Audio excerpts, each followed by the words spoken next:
Hello and welcome again dear friends. कैसे आप सब? आप देख रहे हैं फटाफट क्लासेस और मैं हूं आदिल रशीद आपके साथ। तो फिर से आज से हम जो आपके एमसीक्यूज हैं वो हम डिस्कस करने वाले हैं। बहुत सारे एमसीक्यूज हैं, मतलब मैं कहूँगा थाउजेंड्स में ये है। ठीक है, पता नहीं ये 4,000 हैं या 5,000 हैं, मैंने अभी तक मतलब काउंट नहीं किए, लेकिन हर एक टॉपिक पे एट लीस्ट 100 एमसीक्यूज हैं। सो हमें कोशिश करना है कि इनको जल्दी कंप्लीट करना है, क्योंकि आपका एग्जाम जो है वो जल्दी आने वाला है, चाहे जेकेएसबी का कोई एग्जाम हो या जेकेपी का एग्जाम हो। ठीक है, तो चलिए स्टार्ट करते हैं। जहां पे मुझे लगेगा कि डिटेल्ड एक्सप्लेनेशन देने की जरूरत है तो वहां पे दूंगा, जहां पे लगेगा कि नहीं देने की जरूरत है वहां पे हम नहीं देंगे। ठीक है, तो चलिए एंशंट हिस्ट्री ऑफ इंडिया से हम स्टार्ट करेंगे। इसमें जो सबसे पहला टॉपिक आता है वो है इंडस वैली सिविलाइजेशन। ठीक है, तो इंडस वैली सिविलाइजेशन तो आपने पढ़ी भी होगी। ठीक है, अब मान लीजिए आपका रिवीजन है और आपका मॉक टेस्ट भी है। ठीक है, तो चलिए question number 1, Indus valley civilization was discovered in, Indus valley civilization discover कब की गई थी? 1911, 21, 1931 या 1941? क्वेश्चन नंबर 1 का जो सही जवाब है ना, that is part B, that is 1921 में ये डिस्कवर की गई थी। ठीक है, अब अगर आपसे ये पूछा जाएगा कि इंडस वैली सिविलाइजेशन साइट जो है यहाँ पे, इंडस वैली सिविलाइजेशन जो है यहाँ पे सबसे पहली कौन सी साइट एक्सकेवेट की गई थी, यानी कि सबसे पहली कौन सी साइट डिस्कवर की गई थी, वो थी हरापा। ठीक है, हरापा। इसीलिए फिर इंडस वैली सिविलाइजेशन का नाम जो है, दूसरा नाम वो हरापन सिविलाइजेशन भी रखा गया था। क्यों? क्योंकि हरापा जो है it was the first sight that was excavated. ठीक है, तो हरापा जो है ये किसने एक्सकेवेट की थी? ठीक है, यहां आपसे क्वेश्चन पूछा जाता है हरापा वाज डिस्कवर्ड बाय, आप याद रखना it was discovered by D R Sahni, that is Dayaram Sahni. ठीक है, दयाराम सेहनी ने ये डिस्कवर की थी। कब डिस्कवर की थी? शाबाश, 1921 में। अब क्वेश्चन दूसरा भी आता है आपको, तो आपसे ये पूछा जाता है कि इंडस वैली सिविलाइजेशन जो है इसमें कौन कौन सा रीजन आता था? याद रखना इसमें पाकिस्तान का भी रीजन आता था। ठीक है, जो मॉडर्न पाकिस्तान है ना, मॉडर्न पाकिस्तान का रीजन आता था, और हमारा इंडिया जो है ना, हमारे इंडिया का जो नॉर्थ वेस्टर्न पार्ट है, ठीक है, हमारे भारत का जो नॉर्थ वेस्टर्न पार्ट है ना, वो भी इसमें आता है। फॉर एग्जांपल गुजरात आता था इसमें, राजस्थान आता था, यूपी आता था, और पाकिस्तान का सिंध पंजाब वाला जो रीजन है वो इसमें आता था। ठीक है, तो क्वेश्चन नंबर 2 देख लीजिए आप, the people of Indus civilization were almost, तो आपसे क्वेश्चन पूछा गया है the people of Indus valley civilization were almost. देख लीजिए इसमें जो दिए गए हैं ना, ये रेसेस हैं, Negroid race, proto Australoid race, Mediterranean race या नॉर्डिक रेस। यानी कि आपसे इस क्वेश्चन में ये पूछा गया है कि ये बताइए इंडस वैली सिविलाइजेशन में जो लोग रहते थे वो किस रेस के थे, वो किस तबके के थे, वो किस रेस के थे। याद रखना इसमें सबसे पहले इंपॉर्टेंट जो है, इसमें 4 मेन रेसेस हुआ करती थी। कितने? यहाँ पे जो इंडस वैली सिविलाइजेशन जो साइट है ना, यहाँ की जो साइट्स है ना, वहां पे 4 मेन रेसेस थी। ठीक है, लोगों की 4 मेन रेसेस थी। यहाँ पे कौन कौन सी थी? एक थी प्रोटो एस्ट्रोलाइड, ये तो आपने याद रखा, और दूसरा याद रखना मेडिटेरियन भी थी, और तीसरा आप याद रखोगे, ठीक है, जो यहाँ पे मेंशन नहीं किया गया है वो था एल्पिनॉइड। ठीक है, एल्पिनॉइड।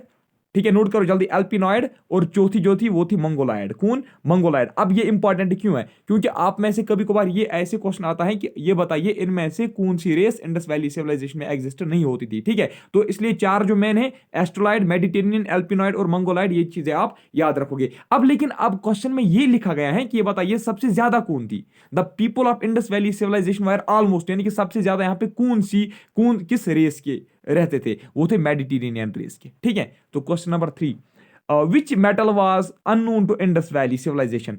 विच metal was unknown to Indus valley civilization? यहाँ पे आपसे, यहाँ पे ऑप्शन में गोल्ड, सिल्वर, कॉपर, आयरन, सभी के सभी क्या है? मेटल्स हैं। अब आपको बताना है कि इंडस वैली सिविलाइजेशन में कौन सा मेटल नहीं था। ठीक है, ये तो आपने पढ़ा भी होगा, आयरन, वहां पे उनको मतलब आयरन के बारे में उनको नॉलेज नहीं थी। ठीक है, तो अब क्वेश्चन तीसरा दूसरे फॉर्मेट में आ सकता है, ये बताइए कि आयरन जो है, आयरन की एविडेंस सबसे पहले कहां पे मिली? ठीक है, यानी कि देख लीजिए, ये तो हमें पता है इंडस वैली सिविलाइजेशन में कोई आयरन का इस्तेमाल नहीं हुआ करता था, लेकिन सबसे पहले हिंदुस्तान में, भारत में, इंडिया में सबसे पहले कहां पे ये आयरन फिर देखा गया? याद रखना ये देखा गया अराउंड 1000 BC। ठीक है, 1000 BC में आयरन का इस्तेमाल देखा गया। ठीक है, यानी कि 1000 BC में आयरन जो है उसके एविडेंसेस मिले। ठीक है, तो कहां पे मिले? सबसे पहले जगह का नाम याद रखना है। ठीक है, वो था अतरंज खेरा। ठीक है, अतरंज खेरा याद रखना। अतरंज खेरा कहां पे है? यूपी में, उत्तर प्रदेश में। ठीक है, अतरंज खेरा कहां पे? यूपी में, दैट इज कहां, किस डिस्ट्रिक्ट में है?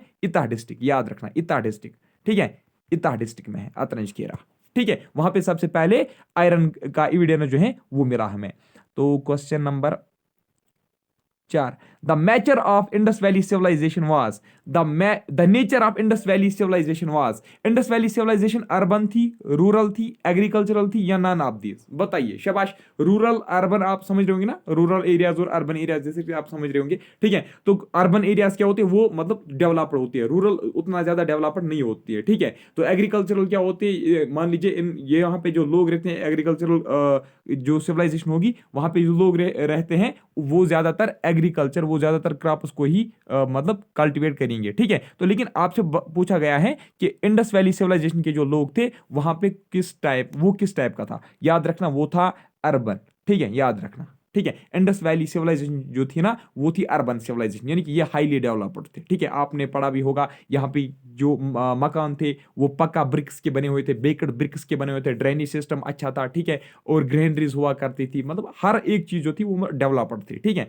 तो अब क्वेश्चन नंबर 5 देख लीजिए। Indus valley civilization belongs to Indus valley civilization belongs to, मैंने आपको पहले ही बोला कि कुछ ऑब्जेक्टिव्स इसमें ऐसे हैं जिनकी डिटेल्ड एक्सप्लेनेशन देने की जरूरत है, कुछ ऐसे हैं जिनकी डिटेल्ड एक्सप्लेनेशन देने की जरूरत नहीं है, ठीक है। तो ये क्वेश्चन जो है ना ये आप ऐसे याद रखोगे। Indus civilization belongs to pre historical period, historical period, proto historical period या post historical period?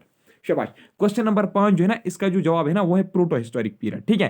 Proto historic period आप याद रखना। ये जो प्रोटो हिस्टोरिकल पीरियड जो है ना it lasted between 3000 BC to 600 BC, ठीक है। बस इतना काफी है, ये एक्सप्लेनेशन इसकी काफी है, बस इतना याद रखना। इंडस वैली सिविलाइजेशन जो है that belong to proto historical period, यानी कि that existed between 3000 BC to 6000 BC, ठीक है। अब क्वेश्चन नंबर 6 देख लीजिए। A statue of beard man was found at, a statue of beard man was found at, ये एक स्टैचू देखा गया था, ठीक है। वो जो स्टैचू था वो एक बियर्ड मैन का था, ठीक है, यानी कि एक मैन था जिसकी दाढ़ी थी, ठीक है। तो आपको बताना है ये कहां पे देखा गया था। शाबाश। ये कहां पे देखा गया था? शाबाश। ये देखा गया था मोहनजोदारो में। कहां पे? मोहनजोदारो में, याद रखना ये मोहनजोदारो में देखा गया था। और साथ में ये चीज भी याद रखना, ये जो स्टैचू था ना ये किस मतलब इसका जो मतलब तरीका था ना वो ये ऐसे बनाया गया था कि ऐसा लग रहा था कि ये मीडिएशन में है, ठीक है, ये मीडिएट कर रहा है, ये मीडिएशन में है, ठीक है। मतलब ये जो स्टैचू देखा गया था ना, बियर्ड मैन का जो स्टैचू देखा गया था ना, ये उस तरीके से बनाया गया था, ये स्टैचू उस तरीके से बनाया गया था, ऐसा लग रहा था कि ये मीडिएशन कर रहा है, ठीक है। तो अब देख लीजिए इसके बाद question number 7। In Indus valley civilization the script was, Indus valley civilization का स्क्रिप्ट क्या था? शाबाश। Kharosthi, Brahmi, none of these या बोस्ट्रोफिडस? इसका जो सही जवाब है दैट इज बोस्ट्रोफिडस, जिसको आप बोस्ट्रोफिडन भी बोलते हो। बोस्ट्रोफिडन पढ़ी है, बोस्ट्रोफिडास पढ़ी, एक ही बात है, ठीक है। और ये जो बोस्ट्रोफिडन का जो स्क्रिप्ट है इस तरीके से मतलब बहुत सारे ऐसे स्क्रिप्ट्स हैं इंडस वैली सिविलाइजेशन के जो अभी तक डिसिफर नहीं किए गए हैं, जो अभी तक मतलब जिसको स्कॉलर्स अभी तक रीड नहीं कर पाए, समझ नहीं पाए कि ये क्या लिखा गया है, ठीक है। तो क्वेश्चन नंबर 8 देख लीजिए। विच of the following is the latest site found, ठीक है, which of the following is the latest site found, यानी कि इनमें से वो कौन सी साइट है जो सबसे शाबाश जो सबसे बाद में देखी गई थी, यानी कि जो लेटेस्ट है, ठीक है, जो रिसेंटली डिस्कवर की गई थी। रिसेंटली नहीं मतलब आज से बहुत साल पहले, लेकिन अगर देखा जाए ये जितने भी इंडस वैली साइट्स हैं इनमें से सबसे लास्ट पे कौन सी साइट डिस्कवर की गई थी ये बताना है बस। क्वेश्चन नंबर 8 का जो सही जवाब है that is part A, Dholavira, ठीक है। धोलावीरा जो है it was the latest site, ठीक है, of Indus valley civilization. Dholavira किसने डिस्कवर की थी पता है आपको? शाबाश, जेपी जोशी। इनमें से बहुत सारे एमसीक्यूज मैंने आपको ऑलरेडी करवाए भी हैं, ठीक है। कब डिस्कवर किया था? 1967 टू 1968 में, है ना। तो अगर ये पूछा जाएगा कि ये धोलावीरा किस डिस्ट्रिक्ट में, आपका आंसर क्या होना चाहिए? अगर ये पूछा जाएगा, एक सेकंड, हाँ क्या मैं बोल रहा था, अगर ये पूछा जाएगा कि ये किस डिस्ट्रिक्ट में है, धोलावीरा किस डिस्ट्रिक्ट में है, याद रखना ये कच्छ डिस्ट्रिक्ट में है, ठीक है। किस स्टेट में है? गुजरात में है, ठीक है। तो अब क्वेश्चन नंबर 9 देख लीजिए। Harappa is located on the bank of river, Harappa किस रिवर बैंक पे है, ठीक है। Harappa was located on which river bank? Indus, Ravi, Beas, Sutlej. शाबाश। क्वेश्चन नंबर 9 का आंसर, क्वेश्चन नंबर 9 का जो सही जवाब है दैट इज पार्ट कहां गया? बी, रवि, ठीक है, रवि इसका सही जवाब है, ठीक है। अगर ये अगर पूछा गया कि किस डिस्ट्रिक्ट में है, ठीक है, कभी कभार ये क्वेश्चन पूछे जाते हैं, ठीक है। तो मोंटगोमरी आप याद रखना, ठीक है। मोंटगोमरी ये पाकिस्तान, वेस्टर्न पाकिस्तान का एक रीजन है, ठीक है। मोंटगोमरी एक डिस्ट्रिक्ट कहां पे है? वेस्टर्न पाकिस्तान में है। तो रिवर रवि पे था हरापा, ठीक है। अब question number 10, the local name of Mohenjodaro is, local name of Mohenjodaro is, Mohenjodaro का लोकल नेम क्या था? शाबाश, जल्दी बताओ। माउंट ऑफ डेड इसका लोकल नेम था, ठीक है। लेकिन कुछ हिस्टोरियंस अभी ये कह रहे हैं कि ये जो मोहनजोदारो या माउंट ऑफ डेड जो है ये इसका रियल नेम नहीं था, लेकिन अभी तक इसका रियल नेम पता नहीं चला है। लेकिन हिस्टोरी बाकी जो हिस्टोरियंस हैं वो यही लिखते हैं, आपको भी यही मान के चलना है, ठीक है। लोकल नेम मोहनजोदारो का क्या था? Mount of dead. अब which of the following animals was unknown in Indus valley Civilisation? बहुत बहुत important, very very very important question, ठीक है। क्वेश्चन बहुत सारे फॉर्मेट्स में आ सकता है, ठीक है। क्वेश्चन जो है ना इसका जो फॉर्मेट है वो मतलब चेंज वो कर सकते हैं। देखिए किस तरीके से यहाँ पे आपसे क्वेश्चन में लिखा गया है which of the following animals was unknown in Indus valley civilization. ऐसा कौन सा जानवर था, ऐसा कौन सा एनिमल था जिसको इंडस वैली सिविलाइजेशन के लोग जानते नहीं थे, या हम कहेंगे देख उसको उन्होंने नहीं देखा था। Lion, bull, elephant, horse. इसमें सबसे बेहतर यह है कि आपको याद रखना है उन्होंने कौन कौन सा एनिमल देखा था। याद रखना, उन्होंने देखा था हारूस, ठीक है। उन्होंने देखा था एलिफेंट भी, ठीक है। उन्होंने बुल भी देखा था, हम्पड़ बुल जिसको आप बोलते हो, ठीक है, हम्पड़ बुल, ठीक है। बुल, हारूस, एलिफेंट, और उन्होंने शीप भी देखा था। याद रखना, पहले आप ये नोट कीजिए कि उन्होंने क्या क्या देखा था। शीप भी देखा था और उन्होंने देखा था एक सेकेंड, कहां गया, केमल देखा था, एक सेकंड, केमल देखा था, डॉग भी देखा था। याद रखा ना, उन्होंने हम्पड़ बुल देखा था, शीप देखा था, बुफेलो भी देखा था, ठीक है, बुफेलो देखा था, पिग भी उन्होंने देखा था, एलिफेंट भी देखा था, ठीक है, बुल भी देखा था। और लाइन जो है ना, जब लाइन की बात आती है और जब यहां पे हारूस की बात आती है, ये दो चीज उन्होंने नहीं देखे थे, ठीक है। लाइन भी उन्होंने नहीं देखा था, हारूस भी नहीं देखा था। अब यहां पे क्या करें, यहां पे तो दोनों ऑप्शंस में है ना, लेकिन यहां पे आप याद रखना हारूस, ठीक है। हारूस मतलब कुछ हिस्टोरियंस ऐसे लिखते हैं कि लायन को भी देखा था, लेकिन हारूस को उन्होंने बिल्कुल ही नहीं देखा था। अब अगर हारूस ऑप्शन में नहीं था ना तो लायन को आप टिक जरूर करना, ठीक है। एक्चुअली असल में अगर देखा जाए, मैंने जो एनसीईआरटीज वगैरह पढ़ी है वहां पे लिख रहा है कि लायन भी उन्होंने नहीं देखा है, ठीक है। लेकिन अब कुछ हिस्टोरियंस ये लिखते हैं कि लायन उन्होंने देखा था, ठीक है। लेटर जो मतलब इंडस वैली सिविलाइजेशन के जो लेटर जो यहाँ पे मतलब लोग रहते थे उन्होंने देखा था, लेकिन एक्चुअली उन्होंने ये भी नहीं देखा था। अब क्या याद रखना है आपको, ना ही उन्होंने लाइन देखा था, ना ही उन्होंने हारस देखा था। अब ऑप्शन यहाँ पे मैटर नहीं करेंगे। अब ऑप्शंस में अगर दोनों है तो हारस को टिक करना, ठीक है। बस ये चीज याद रखोगे आप। क्वेश्चन नंबर, हाँ, और उन्होंने क्या नहीं देखा था, ये तो आ सकता है हारूस के बगैर या लाइन के बगैर और कोई मतलब किसी जानवर का नाम पूछ सकते हैं ना। याद रखना, उन्होंने जिराफ जो है ना, जिराफ भी उन्होंने नहीं देखा था, ठीक है, क्योंकि जिराफ आज भी यहाँ पे नहीं होते हमारे इंडिया में या पाकिस्तान में। Which of the following Indus valley civilization sites gives evidence of a dockyard, ठीक है। यहां पे डॉकयार्ड कहां पे देखी गई थी, यहां पे साइट्स लिखी गई है ना, आप बताइए डॉकयार्ड कहां पे देखी गई थी? हरापा, मोहनजोदारो, लोथल या धोलावीरा में? शाबाश। क्वेश्चन नंबर 12 का जो सही जवाब है that is part C, Lothal इसका सही जवाब है, ठीक है। लोथल जो है इसको डिस्कवर किसने किया था? शाबाश, एसआर राव ने, है ना। लोथल को डिस्कवर किसने किया था? एसआर राव ने। कब? 1954 में, है ना। तो डॉकयार्ड किस साइड में, ये कभी कभार ये एसएससी में पूछा गया था कि ये जो डॉकयार्ड है ये किस साइड में देखी गई थी। याद रखना, ये ईस्टर्न साइड, ठीक है, ईस्टर्न साइड ऑफ लोथल, ठीक है। ईस्टर्न यानी कि ये अगर लोथल है, लोथल के ईस्टर्न साइड पे देखा गया था कौन? ये डॉकयार्ड। तो अब question number 13, which of the following Indus valley civilization site gives evidence of a stadium? Stadium कहां पे देखा गया था? शाबाश, स्टेडियम कहां पे देखा गया था? हरापा, कालीबंगन, मोहनजोदारो या धोलावीरा में? शाबाश। क्वेश्चन नंबर 13 का जो सही जवाब है that is part D, Dholavira में स्टेडियम देखा गया था। अगर आपसे ये पूछा गया कि कितना लंबा था, याद रखना उसकी लैंग्वेज जो थी ना वो थी 283 मीटर। कितनी थी? 283 मीटर, या आप कह सकते हो 800 फीट था वो, ठीक है। अगर ये पूछा जाएगा कि इसमें कितने मतलब दर्शक एक टाइम पे, इसमें कितने दर्शक मैच का लुत्फ उठा सकते थे, या हम कहेंगे कितने तमाशाई यहाँ पे मतलब एंट्री कर सकते थे एक टाइम पे, याद रखना वो 10,000। कितना? 10,000, 10,000, हाँ 10,000 पर्सन जो है वो एक बार यहाँ पे मतलब एंट्री करके वो यहाँ पे मैच का लुत्फ उठा सकते थे, ठीक है। यानी कि अब यानी कि कैपेसिटी इसकी थी 10,000 पर्सन, ठीक है। अब question number 14, the people of Indus valley civilization usually build their houses of, जो इंडस वैली सिविलाइजेशन के लोग थे वो किस टाइप के हाउस बनाते थे? पक्का ब्रिक्स के बनाते थे, वुड के बनाते थे, स्टोन के बनाते थे, या नन ऑफ दिस? शाबाश। 14 का जो सही जवाब है दैट इज पक्का ब्रिक्स, बेक्ड ब्रिक्स के वो बनाते थे, ठीक है। बेक्ड, आज भी हम बेक्ड ब्रिक्स का ही बनाते हैं ना, तो पक्का ब्रिक्स के वो ये बनाते थे। यहाँ पे जो यहाँ के जो मकान थे ना, यहाँ के जो हाउसेस थे वो 1 स्टोरी थी, यहाँ 2 स्टोरीज थी, है ना, ये भी आपने देखा होगा। और साथ में ये भी याद रखना, हर एक जो घर था उसके आंगन में क्या हुआ करता था, एक वेल हुआ करता था, ठीक है, और बाथरूम भी हुआ करता था। अब question number 15, a seal depicting mother goddess with plant growing from worm has been found from. ये जो चीजें हैं ना, ये जो आप देख रहे हो ना कि कौन सी चीज कहां पे देखी गई थी, ये बात याद रखना, ठीक है। यही क्वेश्चन पूछे जाते हैं, ठीक है। 80% जो क्वेश्चन है ना वो यही से बनता है, ठीक है। मतलब कौन सी चीज कहां पे देखी गई थी, ठीक है, या कौन सा इंडस वैली सिविलाइजेशन किस रिवर बैंक पे था, ठीक है। ये क्वेश्चन ज्यादातर पूछे जाते हैं। A seal depicting mother goddess with plant, ठीक है, mother goddess with plant growing from worm has been found from, ये सील कहां पे देखी गई है, शाबाश, ये देखी गई है हराप्पा में। कहां पे, हराप्पा में।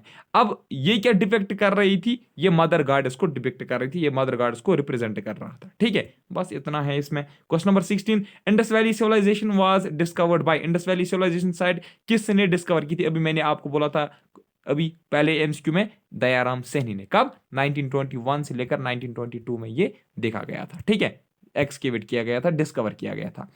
A lot of beads were discovered from, beads कहां पे देखे गए थे, मोती कहां पे देखे गए थे, हराप्पा, मोहनजोदारो, लोथल या धोलावीरा में, शाबाश, जल्दी बताओ, पता है किसी को, शाबाश, मोहनजोदारो में देखे गए थे, ठीक है। अब 18, mostly beads wire made of, यहां ये जो बीड्स थे ये किसके बने हुए थे, ये जो बीड्स है ना ये किस मटेरियल के बने हुए थे, याद रखना सिटीटाइट के ये बने हुए थे। सिटीटाइट एक किस्म का रॉ मटेरियल था, ठीक है, जिससे मोती, जिससे बीड्स को तैयार किया जाता था।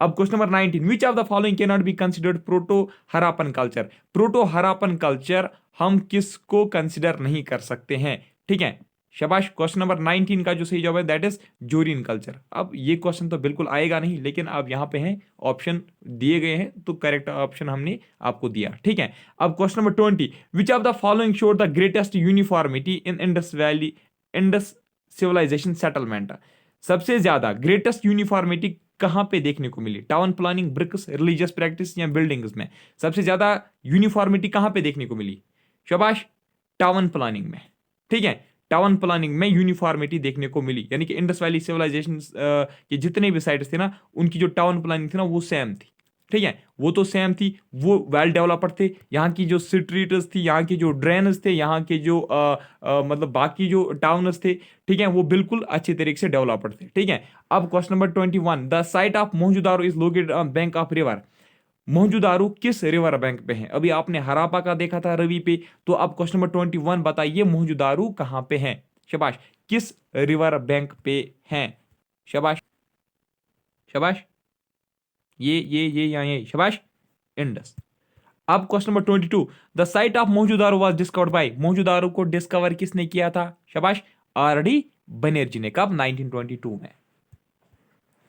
The largest of sites found in post independence India is, देखिए ये क्वेश्चन क्या बता रहा है, ये आपको बता रहा है, देखिए सबसे पहले मैंने आपको बताया आईवीसी जो है that is Indus valley civilization जो की जो साइट्स थी, ठीक है, आईवीसी जो थी इंडस वैली सिविलाइजेशन की जो साइट्स थी, ये इसमें कौन कौन सा एरिया आता था, इसमें तो पाकिस्तान का एरिया आता था, ठीक है, और इसमें आता है हमारा जो नॉर्थ वेस्टर्न का जो पोर्शन है इंडिया का, हमारे भारत का जो नॉर्थ वेस्टर्न पोर्शन है वो इसमें आता है, ठीक है। तो अब लेकिन जब इंडिपेंडेंस हो गई, ठीक है, जब जिस वक्त हमारा भारत, जिस वक्त हमारा मुल्क, जिस वक्त हमारा देश आजाद हो गया, ठीक है, उसके बाद भी यहाँ पे कुछ मतलब इंडस वैली सिविलाइजेशन साइट जो है वो डिस्कवर की गई, वो एक्सकेवेट की गई, ठीक है। अब आपको ये बता रहा है कि आजादी होने के बाद जो हमारे हिस्से में आया, हमारा जो नॉर्थ वेस्टर्न पोर्शन जो इंडिया का आया, तो वहां पे ऐसा कौन सा रीजन था जहां पे सबसे ज्यादा इंडस वैली सिविलाइजेशन साइट्स देखने को मिली, ठीक है। यानी कि सिंपली आपसे ये पूछा जा रहा है, सिर्फ इंडिया की बात हो रही है, आपसे पूछा जा रहा है कि इंडिया में सबसे ज्यादा इंडस वैली सिविलाइजेशन साइट्स कहां पे देखी गई थी, बताइए, शाबाश, कहां पे देखी गई थी, गुजरात में, ठीक है। तो यहां पे बहुत सारी देखी गई थी, लेकिन इंपॉर्टेंट कुछ याद रखना, गोलादारो, गोलादोरो या दारो पढ़िए, गोलादोरो, गोलादोरो जो है ना, गोलादोरो या गोलादोरो कुछ भी पढ़िए, गोलादोरो जो है ना, और धोलावीरा जो है, ठीक है। और लोथल जो है ये कुछ ऐसी साइट्स, मशहूर साइट्स हैं जो गुजरात में देखने को मिली थी। ठीक है, गुलुधोरू भी याद रखना, क्योंकि कभी कभार ऐसा क्वेश्चन आता है, पूछा जा सकता है कि ये बताइए इनमें से इंडस वैली सिविलाइजेशन साइट कौन सी नहीं थी। ठीक है, तो ये भी थी, ये भी थी, ये भी थी। आपने अगर इसका नाम नहीं सुना होगा उस वक्त तो आप बोलोगे इसी का शायद यही इसका सही जवाब है, गोलाधोरो याद रखना। ठीक है, ये भी इंडस वैली सिविलाइजेशन साइट थी। The best drainage system, that is water management system in Indus valley civilization was, सबसे अच्छा ड्रेनेज सिस्टम कहां पे देखने को मिला। देखिए ड्रेनेज सिस्टम तो हर एक इंडस वैली सिविलाइजेशन साइट जो थी अच्छा था, वहां पे ड्रेनेज सिस्टम, और वहां की मैंने आपको बोला टाउन स्ट्रीट्स वगैरह सब कुछ अच्छा था। लेकिन सबसे बेस्ट ड्रेनेज सिस्टम कहां पे देखने को मिला, शाबाश, वो लोथल में देखने को मिला। लोथल कहां पे, ये भी गुजरात में ही है। Question number 25, the famous dancing girl found in Mohenjodaro was made up of, देख लीजिए क्वेश्चन में ही आपका एक पॉइंट निकलता है। आपसे क्वेश्चन पूछा जाता है कि ये बताइए फेमस डांसिंग गर्ल जो है वो कहां पे देखी गई थी। ठीक है, वो कहां पे देखी गई थी, लेकिन यहां पे क्वेश्चन में आपको इसका आंसर यही पे मिल रहा है, मोहनजोदारो में ही देखने को मिली थी। क्या, जो फेमस डांसिंग गर्ल है वो कहां पे देखने को मिली थी, मोहनजोदारो में देखने को मिली थी। लेकिन अब आपसे ये पूछा जा रहा है कि ये बताइए वो जो फेमस डांसिंग गर्ल मोहनजोदारो में देखी गई थी, पाई गई थी, तो वो किस मटेरियल का बना हुआ था। आप याद रखना वो ब्रोंज का बना हुआ था। ठीक है, मैंने आपको पहले ही बोला ना, ये जो आती है ना क्वेश्चन जो है तो आते हैं ना, मतलब कौन सा चीज कहां पे देखा गया था, इन पे आप ज्यादा फोकस करना। और दूसरी बात, अब मैं कोशिश करूंगा दिन में 2 लेक्चर भी देने की, क्योंकि एमसीक्यूज बहुत ज्यादा हैं। अगर आप चाहोगे 2 लेक्चर्स भी दे सकना, अगर आप बोलोगे एक ही काफी है तो कोई बात नहीं, मुझे कमेंट सेक्शन में बताना, एक चाहिए 2 चाहिए, मुझे बताना। ठीक है, तो आज के इस वीडियो में इतना ही, मैं मिलूंगा आपसे नेक्स्ट टाइम में, तब तक के लिए bye bye, take care, thank you very much. देखिए आपका अगर यहाँ से इस वक्त 2 या 3 ही पॉइंट्स क्यों ना आपको मतलब पता चले, वो काफी हैं। ठीक है, और दूसरी बात, देखिए एग्जाम तो शायद आपका शायद मार्च से पहले अब नहीं होने वाला है, शायद मतलब ऐसा लग रहा है। तो अभी तो मतलब जो एडमिनिस्ट्रेशन है उन्होंने कुछ स्टेटमेंट नहीं दिया, उन्होंने अभी तक कोई नोटिफिकेशन वगैरह भी नहीं निकाली, ऐसा लग रहा है कि मार्च में ही अब होगा शायद। लेकिन एक बात याद रखना, जो इस रेस में पीछे रहेगा ना, अब मतलब आपको बहुत ज्यादा मेहनत करने की जरूरत है, आपको अपनी स्टडीज कंटिन्यू करने की जरूरत है। ठीक है, जो इस वक्त स्टॉप करेगा, जो इसको हाल्ट करेगा, आप ये समझना जितना आपने पढ़ा होगा ना वो आप भूल जाओगे जब तक आपका एग्जाम का डेट निकलेगा। ठीक है, इसलिए आप कंटिन्यूअसली मॉक टेस्ट, एमसीक्यूज और रिवीजन जो है वो किया करो। ठीक है, चलिए आज के इस वीडियो में इतना ही, मिलूंगा आपसे नेक्स्ट टाइम, तब तक के लिए bye bye, take care, thank you very much.